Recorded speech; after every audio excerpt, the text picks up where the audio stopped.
আমাদের community base palliative কেয়ারের যে সরজমিনে আমি আসছিলাম, খুবই প্যাথেটিক।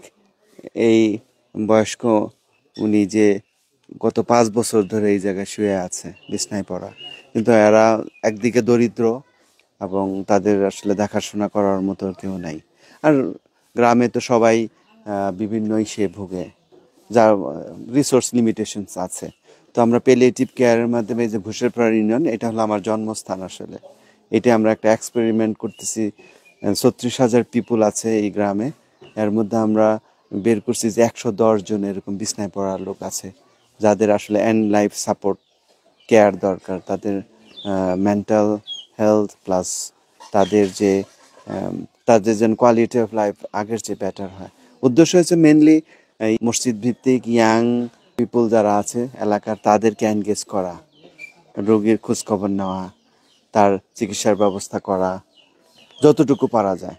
তো এই কাজগুলো আসলে করতে কিন্তু যারা এইগুলো কাজের সাথে ইনভলভ হবে তারা ভালো মানুষ হবে এবং তাদের আত্ম উন্নয়ন হবে এবং তাদের এই এক্সপিরিয়েন্স তাদের বাবা মার জন্য ব্যবহার করতে পারবে। কারণ এবং আলটিমেটলি আমাদেরকে প্রত্যেককে এই লাইফের মধ্যে দিয়ে যেতে হবে। এবং বাংলাদেশে যারা বয়স্ক মানুষরা অবহেলিত, সন্তানও আসছে না, বা যে সামাজিকভাবে যে দায়িত্ব বা খোঁজখবর ওই জিনিসগুলোও নাই।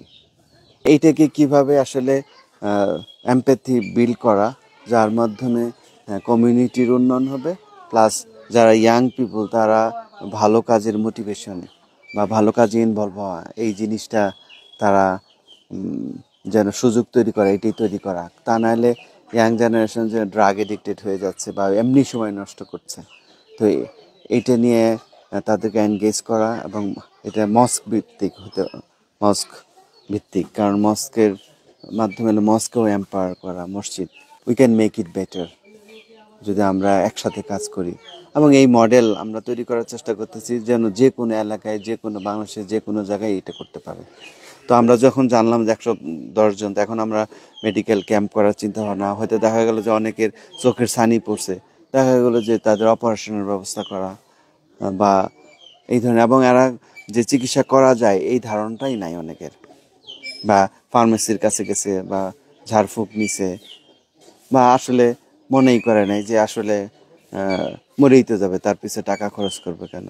কিন্তু আমাদের যে সোসাইটি হিসেবে তাদের এত অবদান, সুস্থ ছিলেন, মা ছিলেন বা বাবা ছিলেন, কিন্তু এত এফোর্ট দিলেন, কিন্তু আমরা যদি ভুলে যাই তাহলে এইভাবে তো একটা ভালো সোসাইটি হবে না।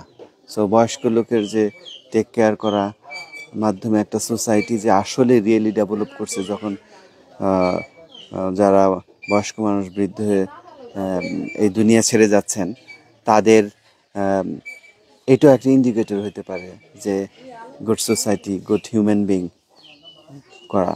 তো এখন আমরা চেষ্টা করতেছি এই জন্য আসলে এই মডেলটা আমরা এস্টাবলিশ করতে যাচ্ছি, যেন সবাই যেন এই ভালো কাজে ইনভলভ হতে পারে কমিউনিটি সার্ভিসে।